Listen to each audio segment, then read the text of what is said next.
AI సాంకేతికతతో తొలి తెలుగు జానపద గీతం హైదరాబాద్ బషీర్బాగ్ ప్రెస్ క్లబ్ లో విడుదలైంది.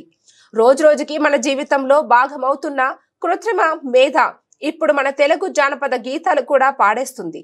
దీనికి కొన్ని మ్యూజిక్ స్టూడియోస్ అనే యూట్యూబ్ ఛానల్ సాకారం చేసింది. ఈ సందర్భంగా దీనిని కిన్నె మ్యూజిక్ స్టూడియోస్ అనే యూట్యూబ్ ఛానల్ సాకారం చేసింది. ఈ సందర్భంగా కిన్నె మ్యూజిక్ స్టూడియోస్ కి చెందిన కిషోర్ కుమార్ ఏనుగు రచించిన ఈ పిల్ల అనే జానపద గీతం ప్రోమోను విడుదల చేశారు. పాటకు సంబంధించిన పోస్టర్ ను ఆవిష్కరించారు.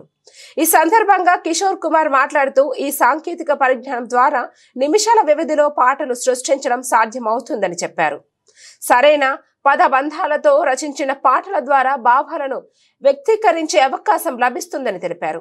వీడియో రూపంలో ఈ నెల 18న ఉదయం 8 గంటలకు వారి యూట్యూబ్ ఛానల్ కిన్నె మ్యూజిక్ స్టూడియోస్ ద్వారా విడుదల చేయనున్నట్లు పేర్కొన్నారు. నమస్కారం అండి, నా పేరు కిషోర్ కుమార్ ఏనుగు. నేను కిన్నె మ్యూజిక్ స్టూడియోస్ అనే సంస్థ నుండి వచ్చాము. మా ప్రత్యేకత ఏంటంటే ఏఐ సాంకేతికతోని మనము సాంగ్స్ అనేవి జనరేట్ చేస్తుంటాము. ఇదే పద్ధతిలో మనము తొలి తెలుగు ఫోక్ సాంగ్ ఈ పిల్ల అనే సాంగ్ని తయారు చేసి దానికి వీడియో తీయడం జరిగింది. దీనికోసం మేము అంతా ఫస్ట్ టైమర్స్ కలిసి ఒక వీడియో సాంగ్ చేసాము. దానికి మా ఇనిషియేటర్ మా కొరియోగ్రాఫర్ హర్ష, మా డైరెక్టర్ చైతన్య, మా డిఓపి అండ్ ఎడిటర్ నీరజ్ పిల్లి, అండ్ మా హీరో వంశీకృష్ణ, అండ్ మా హీరోయిన్ సరస్వతి చవాన్, అండ్ మా posters and after effect supervisor మా చందు, అందరం కలిసి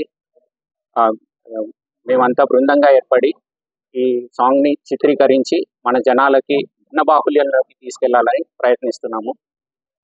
దీని ద్వారా ఏంటంటే మనం ఏఐ సాంకేతికతతోని మన తెలుగు జానపద గేయాలని కూడా జనరేట్ చేయగలుగుతాం.